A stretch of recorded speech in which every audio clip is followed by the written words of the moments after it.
Olá, pessoal, tudo bem? Aqui é a professora Paola, da ESE Educacional. Nós estamos no curso, de Direito Eleitoral para a OAB, tá? E nós separamos, aqui nessa aula várias questões para a gente resolver. Com certeza, o nosso foco vão ser, questões baseadas na FGV, que é a banca da prova da OAB, claro, mas questões que, porventura, tenham a ver, tá, com o tema, com o jeito que cai, enfim, a gente também pega de outras bancas, a gente vai fazendo esse exercício, até porque, ser dinâmico ajuda muito a gente a captar, todo o conteúdo mesmo, tá bom?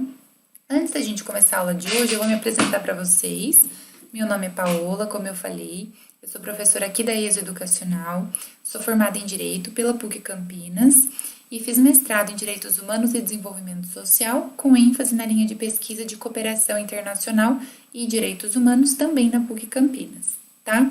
Ao final dos slides, vocês terão meu contato, meu e-mail, vocês podem entrar em contato comigo para tirar qualquer dúvida, enfim.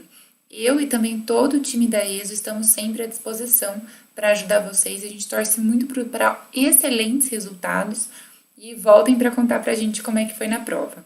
Tudo bem? Então vamos lá, pessoal.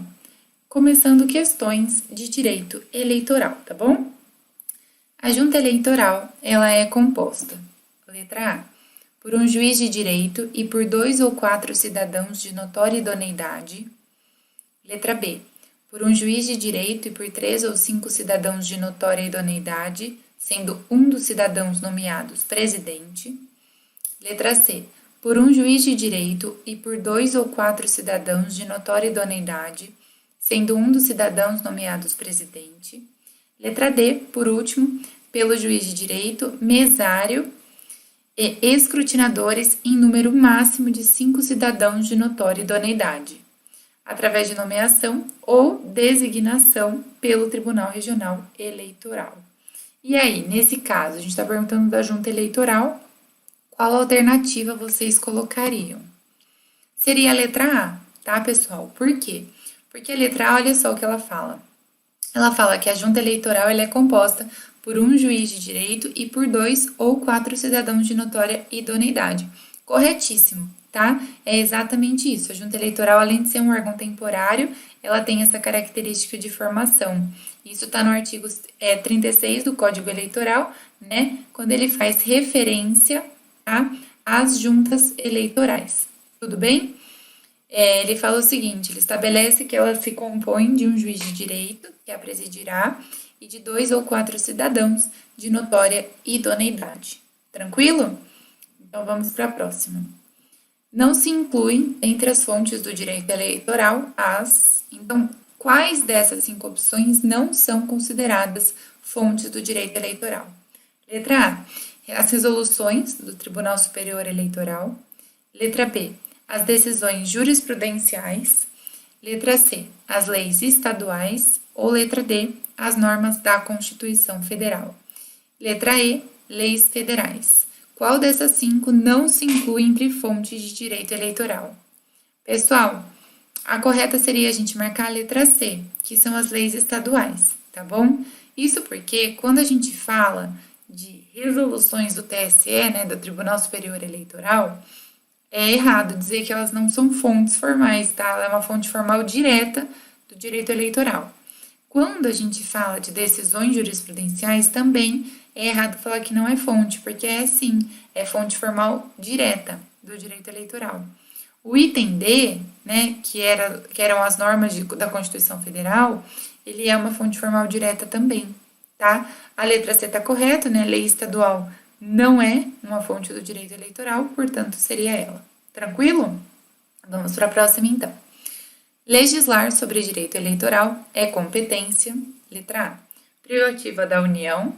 Letra B, exclusiva da União, permitida a delegação para os estados e para o Distrito Federal mediante autorização expressa do Senado Federal. Letra C, comum da União, dos estados, do Distrito Federal e dos municípios. Letra D, concorrente da União, dos estados e do Distrito Federal. Letra E, comum da União, dos estados e do Distrito Federal apenas. Então, legislar, né? A matéria de legislar sobre direito eleitoral, ela é competência de quem, pessoal? Qual alternativa vocês marcariam numa situação dessa? Seria a A, tá? A Constituição Federal, no artigo 22, inciso 1º, diz que compete privativamente à União legislar sobre matéria eleitoral. Tudo bem? Vamos para a próxima, então. Acerca das fontes de direito eleitoral, letra A. A função normativa da Justiça Eleitoral autoriza que sejam editadas resoluções normativas pelo Tribunal Superior Eleitoral com a finalidade de criar direitos e estabelecer sanções, possibilitando a revogação de leis anteriores que disponham sobre o mesmo objeto de resolução normativa.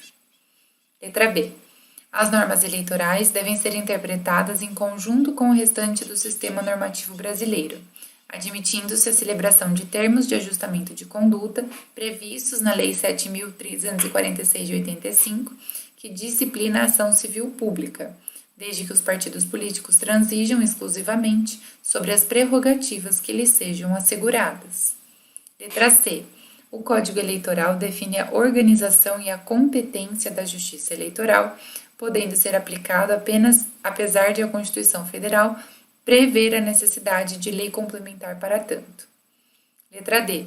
As resoluções normativas do TSE, as respostas às consultas e as decisões do Tribunal Superior Eleitoral são fontes de direito eleitoral de natureza exclusivamente jurisdicional e aplicáveis apenas ao caso concreto dos quais emanam. Letra E, por último, o Código Eleitoral, a Lei de Inelegibilidades, a Lei dos Partidos Políticos, a Lei das Eleições, as resoluções normativas do TSE e as respostas a consultas são fontes de direito eleitoral de mesma estatura, hierarquia e abrangência, podendo ser revogadas umas pelas outras. E aí, né? Qual alternativa vocês colocariam, pessoal? O que eu quero conversar com vocês? A alternativa correta seria a C, tá? Que é exatamente essa daqui, ó. O Código Eleitoral define a organização e a competência da Justiça Eleitoral, podendo ser aplicado, apesar da Constituição Federal prever a necessidade de lei complementar para tanto, tá? Essa é a alternativa correta, mas eu quero conversar um pouquinho com vocês sobre por que as outras são incorretas. Porque, às vezes, pessoal, quase sempre, na verdade, mas existem questões que o mais importante é a gente entender o porquê cada questão também está errada. Tudo bem? Então, quando a gente fala, né, sobre a fonte de direito eleitoral, a letra A, que diz: a função normativa da Justiça Eleitoral autoriza que sejam editadas resoluções normativas pelo TSE com a finalidade de criar direitos e estabelecer sanções, possibilitando a revogação de leis anteriores que disponham sobre o mesmo objeto da resolução normativa, está errado. Por quê? Porque as resoluções do TSE, como regra, não inovam no ordenamento, tá? A gente conversou isso em algumas aulas de direito eleitoral, por quê? Porque a finalidade das resoluções do TSE, linha geral, tá? Linha geral, é executar as leis previstas de direito eleitoral, tá bom?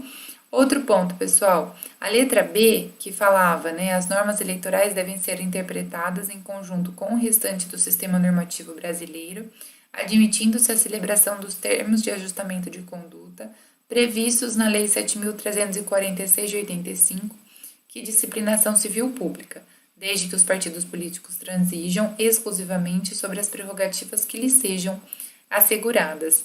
Tá errado também, tá? Na Justiça Eleitoral não cabe termo de ajustamento de conduta. Tudo bem?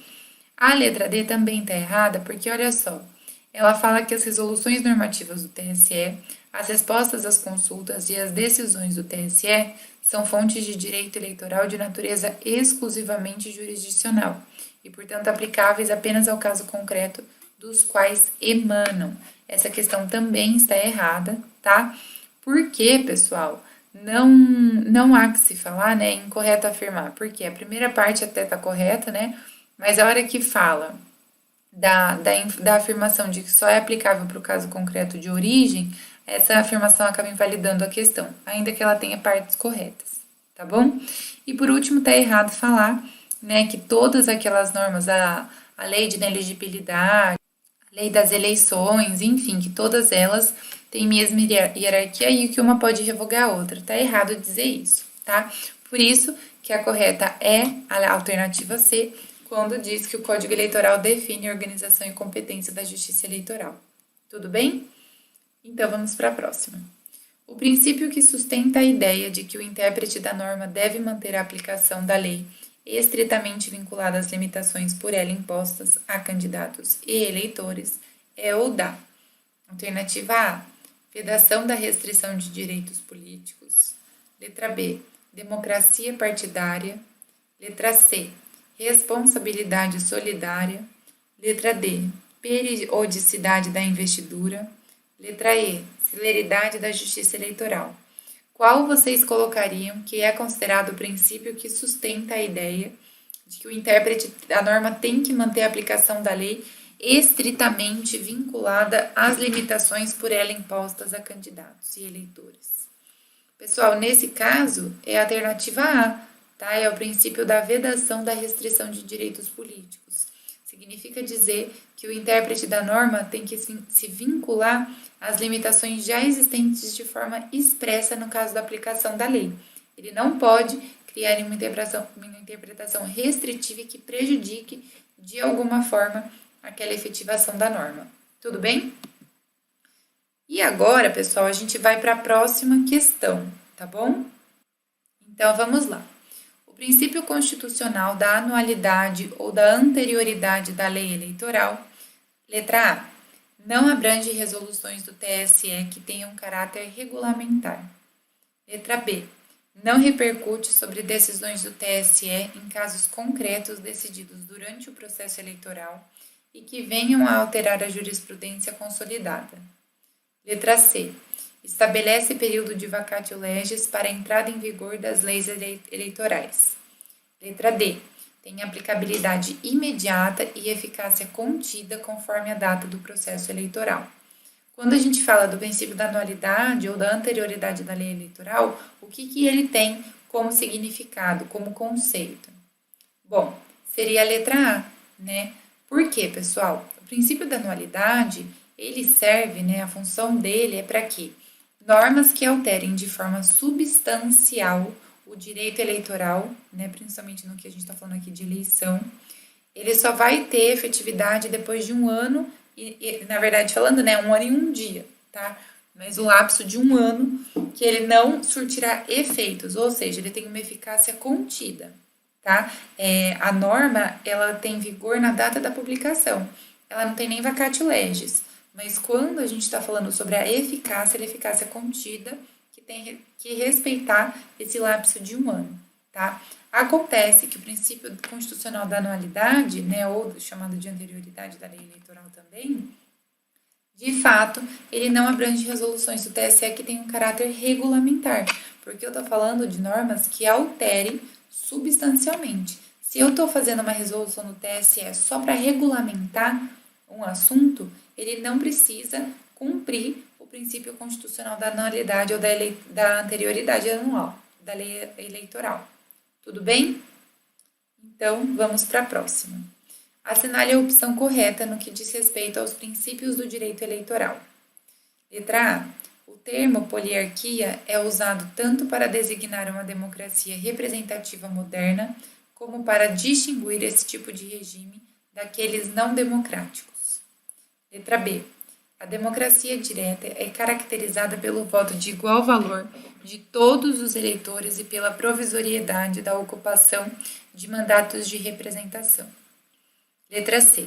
O sufrágio universal e o voto direto e secreto são as formas de exercício da soberania popular estabelecidas no texto constitucional, mas podem ser abolidos a qualquer tempo por deliberação dos senadores. Letra D. Considera-se indireto o voto que é dado a uma sigla partidária, possibilidade existente em sistemas eleitorais que contemplam a existência de uma lista pré-ordenada de candidatos. Letra E. Por força do princípio da anualidade eleitoral, todas as regras eleitorais demandam aprovação com anterioridade de pelo menos um ano para que possam vigorar nas eleições seguintes. Pessoal, aqui, o que essa questão está perguntando é sobre os princípios de direito eleitoral. Eu quero fazer uma ênfase para vocês, né? Eu falei no começo da aula, mas não se assustem quando vocês leem prova de juiz de direito. Nossa, a professora tá ficando louca. Não é isso, tá? Não é porque uma prova tá para juiz ou, enfim, para qualquer outro cargo que ela não tem a ver com o que está sendo estudado. Até porque uma prova da magistratura, ela vai ter questões extremamente difíceis e complexas para o cargo, mas também vai ter questões mais básicas. E aqui é uma delas, a gente tem que entender sobre o princípio. Então, tudo que está falando em cada alternativa aqui é um objeto de estudo, tudo bem? Então, vamos continuar. Quando, né, nesse caso, a gente está perguntando sobre o princípio de direito eleitoral, de todas as alternativas lidas, a resposta seria a letra A, tá bom? Porque, de fato, o termo poliarquia, né, poliarquia, ele é usado tanto para designar uma democracia representativa moderna, como também para distinguir esse tipo de regime daqueles não democráticos.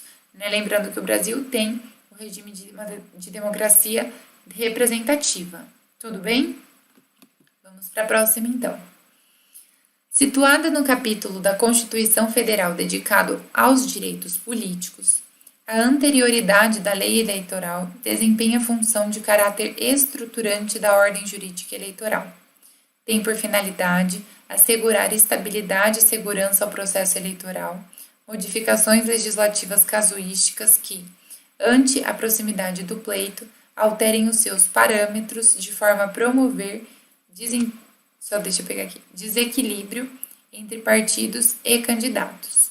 Nesse sentido, o princípio constitucional da anterioridade eleitoral, letra A, não obsta a aplicação às subsequentes eleições gerais para presidente, governador, senador, deputado federal e deputado estadual de emenda constitucional que, em vigor apenas há 8 meses da realização do pleito, impõe aos partidos políticos coerência na definição dos critérios que orientam suas coligações eleitorais, de forma que prevaleça a obrigatoriedade de vinculação entre as candidaturas em âmbito nacional, estadual e distrital. Letra B.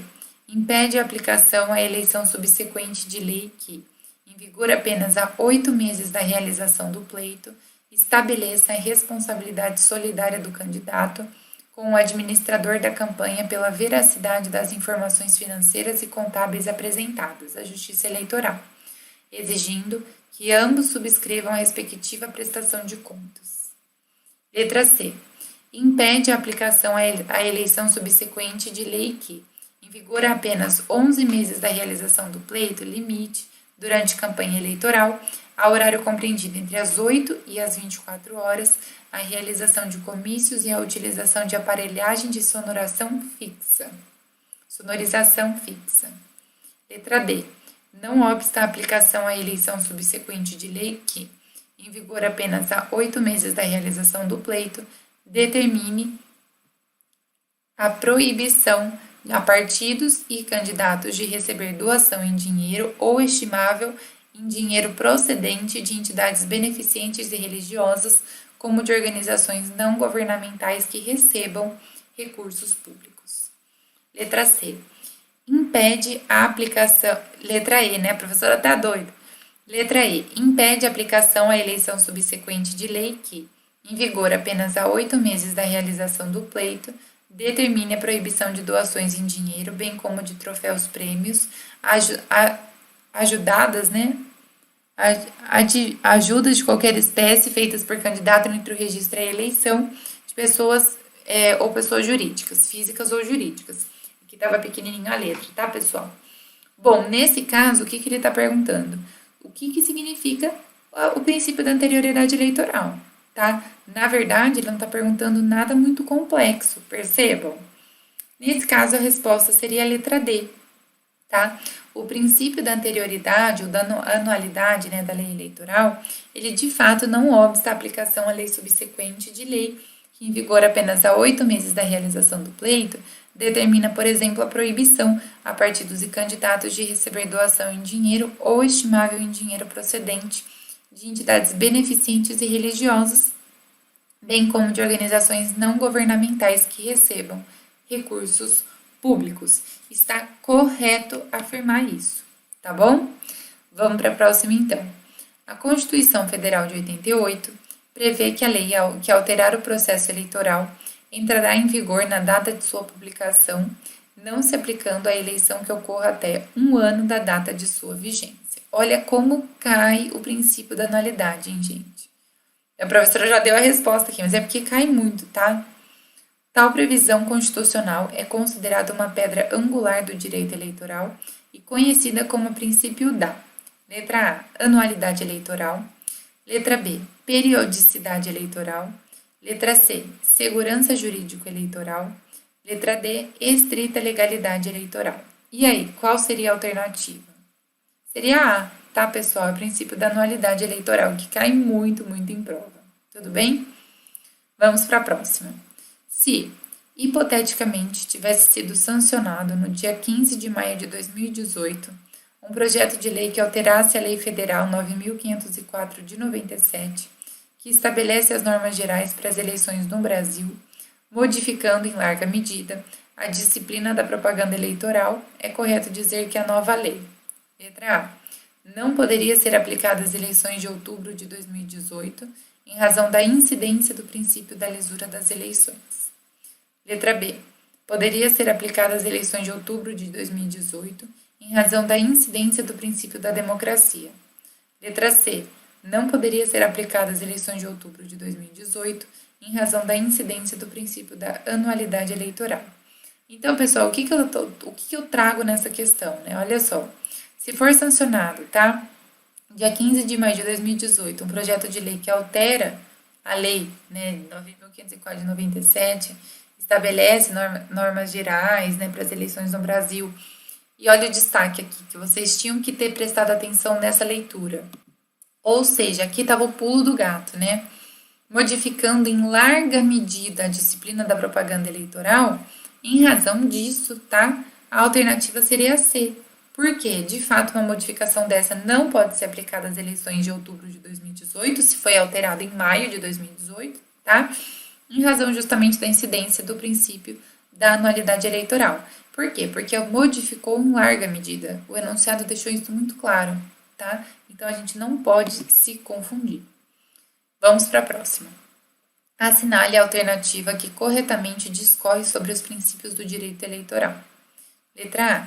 Os magistrados e os membros do Ministério Público Eleitoral são investidos na função eleitoral pelo prazo improrrogável de 4 anos, por força do princípio da periodicidade da investidura das funções eleitorais. Letra B. O princípio da lisura das eleições ou da isonomia de oportunidades está calçado na ideia de cidadania, de origem popular, do poder e no combate à influência do poder econômico ou político nas eleições. Letra C. Pelo princípio da anterioridade eleitoral, a lei que alterar o processo eleitoral entrará em vigor na data de sua publicação, mas não surtirá efeitos na eleição que ocorra até 90 dias antes da data de sua vigência. Letra D. O princípio da responsabilidade solidária consubstancia-se na responsabilidade solidária entre o candidato tesoureiro e o partido político, pela veracidade das informações financeiras e contábeis da companhia constantes das prestações de contas. Letra E. O princípio da anualidade eleitoral determina que os partidos políticos prestem contas anualmente dos gastos efetuados com os valores recebidos a título de participação do fundo partidário. E aí, pessoal, qual alternativa vocês acham que seria correta nesse caso? Olha o que a letra B fala. O princípio da lisura das eleições ou da isonomia de oportunidades está calcado na ideia de cidadania, de origem popular do poder e no combate à influência do poder econômico ou político das eleições. É fazer um processo eleitoral íntegro, né, pessoal? Justo, tá bom? Vamos para o próximo, então. Avalie as seguintes asserções e a relação proposta entre elas. 1. É absoluta, plena ou de eficácia total e de aplicabilidade imediata, sem quaisquer exceções, o princípio da anualidade ou anterioridade da lei eleitoral. E aí, por quê? 2. O princípio foi pensado pelo Constituinte com o propósito de impedir mudanças repentinas de última hora no processo de escolha dos agentes políticos que emergem das eleições. Então, ele quer saber aqui se uma questão justifica a outra. Tudo bem? Então, qual seria a resposta aqui nesse caso? Seria a letra B. tá? Então, uma questão não justifica a outra, tá? A primeira alternativa tá errada, que fala que é absoluta, plena ou de eficácia total, tá? O princípio da anualidade não é assim, não é absoluto, e ele funciona para aquilo que tem uma alteração substancial, tá? Para outras questões, não, por isso que tá errada. E o princípio foi pensado pelo Constituinte com o propósito de impedir mudanças repentinas de última hora no processo de escolha dos agentes políticos que emergem das eleições, está correto, por isso é a letra B, tá bom? Vamos para a próxima então. Em relação à legislação eleitoral, assinale a afirmativa correta. Letra A. O Código Eleitoral é a legislação central do regime jurídico eleitoral, sendo as demais legislações acessórias naquilo em que ele for omisso. Letra B. A lei que alterar o processo eleitoral deve respeitar a regra da anualidade eleitoral. Letra C. É inaplicável, dentro do sistema processual eleitoral, qualquer disposição do Código de Processo Civil em razão da sua incompatibilidade com o de que dispõe o Código Eleitoral. Letra D. A cada eleição será publicada pelo Tribunal Superior Eleitoral, ou seja, pelo TSE, lei específica dispondo a respeito do pleito a ser realizado. Letra E. Além das disposições constitucionais, somente a lei complementar pode dispor acerca de matéria eleitoral. Vamos ver? É a letra B, tá, gente? Com relação à legislação eleitoral, a lei que altera o processo eleitoral tem que respeitar a regra da anualidade. Tudo bem? Só para falar, gente, eu quero dar um adendo. Quando a letra C fala que é inaplicável dentro do sistema processual eleitoral qualquer disposição do Código, tá, de processo civil, tá errado. O Código de Processo Civil, assim como o Código de Processo Penal, assim como o Código Civil e assim como o Código Penal, são fontes subsidiárias do Código Eleitoral, do direito eleitoral. Ou seja, se não tiver uma legislação eleitoral específica sobre tema, aí a gente pode sim usar. Não é vedado em qualquer hipótese, não é inaplicável em qualquer hipótese. Tudo bem? Vamos para a próxima então. Antônio, como advogado, sustentou em um processo judicial que as normas da Lei 4.337, 4.737 de 65, que é o Código Eleitoral, sobre 1. O recurso sobre a expedição de diploma, estatuindo os requisitos a serem observados, 2. O processo eleitoral, 3. A organização e 4. A competência dos órgãos da Justiça Eleitoral somente poderiam ser alteradas por lei complementar. Será, pessoal? Vamos ver. À luz da sistemática vigente, é correto afirmar que Antônio está equivocado. Ela já falou que o Antônio está equivocado, agora a gente tem que ver por quê. Letra A. Pois prevalece nesta seara o princípio da paridade das fontes. Letra B. Apenas em relação à temática descrita em 3, a qual pode ser alterada por lei ordinária. Letra C. Apenas em relação às temáticas descritas em 1 e 2, as quais podem ser alteradas por lei ordinária. Letra D. Apenas em relação às temáticas descritas em 1, 2 e 3, as quais podem ser alteradas por lei ordinária.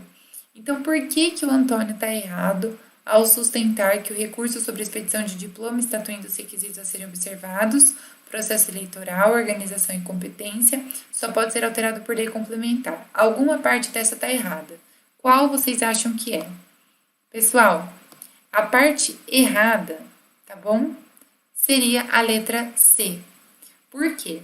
Porque quando ele fala, tá, sobre a temática 1 e 2, a 1 é o recurso sobre a expedição de diploma, tá, instruindo os requisitos a serem observados, e a 2, é o processo eleitoral. De fato, só pode ser alterado por lei complementar. A organização e a competência dos órgãos da Justiça Eleitoral, não tem essa limitação que os outros têm, tá bom? Então, nesse caso, a resposta seria que, com relação às temáticas descritas em 1 e 2, então processo eleitoral e recurso sobre expedição de diploma, ele estaria equivocado, porque elas podem ser alteradas por lei ordinária. Tudo bem, pessoal? Qualquer dúvida, eu tô sempre aqui, viu? E aí, pessoal, para esse primeiro bloco é isso. Eu fico por aqui. Espero que vocês tenham entendido bem a matéria, tá? Bem todas as questões que eu trouxe. Todas caem em prova, tá? Todas foram muito bem estudadas para estarem aqui. Meu contato tá aqui no final dos slides. Vocês podem entrar em contato comigo para tirar dúvida.